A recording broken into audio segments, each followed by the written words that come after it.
Good evening and welcome to New France News with Walt Pennington, Heather with the weather, Susie Acadian, and our BBC correspondent, Doug Jones. Now, on to the desk. And I'm George Burgundy at the desk. Welcome to another fine evening of New France News. We're going to start with local and then head up to the weather.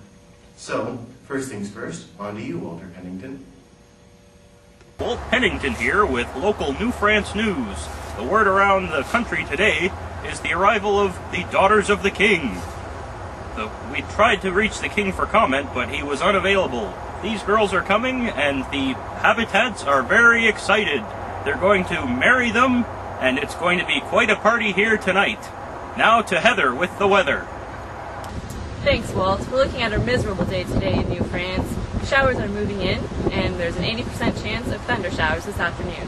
Fur traders will want to dress for the weather when heading out this morning. If you're looking to brighten your weekend, stop by at the newly completed King Louis XIV Lacrosse Fieldhouse. Games will be held at 10, 2, and 5. Free admission for all filles du roi. Now to you, George. Thank you for that news, Walton. Great to know that there's always something going on, and, well, who doesn't love a good game of lacrosse?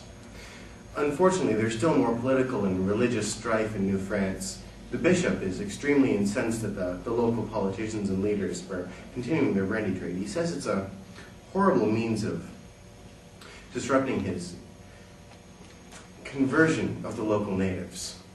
Meanwhile, Jean Toulon simply says it brings in more money and revenue for New France and doesn't really care. Well, perhaps for more news we should go to our BBC correspondent in the field. On to you, Doug.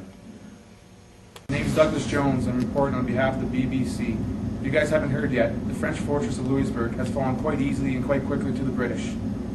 I bet the French aren't that happy about the money they put into Louisbourg, and King Louis especially, as he wanted it built so big they could see it from France. We'll hopefully get a good look at it as it's being attacked and captured by the British. This just in.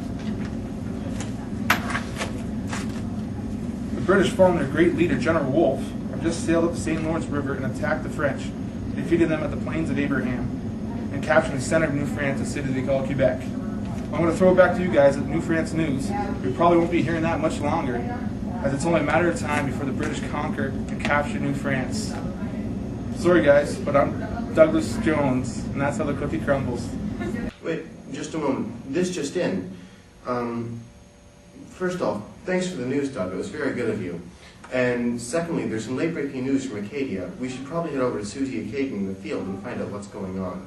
On to you, Susie. In late-breaking New France news, there has been a sudden and intense boom of real estate in the area. Sources say this is due to the recent expulsion of the Acadians, a people who have lived along the Atlantic coast for decades. The ruling British refuse to comment, but sources say, again, that this is due to them and their expulsions. The Acadian did not, again, sign the British Oath of Allegiance. Some of these houses are quite nice and built of wood and intended for large extended families, but some of them, particularly in Grand Pre, are somewhat singed. Again, the ruling British refused comment as to the source of these mysterious fires, but they did say that for a good British citizen who agreed to sign the oath, fixing up such houses should be no problem, and this should not stop them from being sold. In related news, while New France is facing a housing boom, southern cities and areas such as Louisiana, Maine, and Vermont are facing an impending shortage. How will this all end?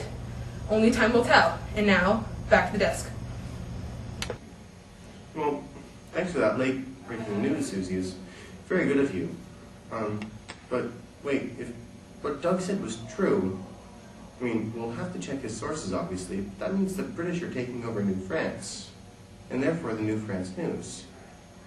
I work for New France News. Well, crap. Well, hopefully tomorrow we'll still see our fine viewers on, and from all of us here at the New France News, keep it classy, New France.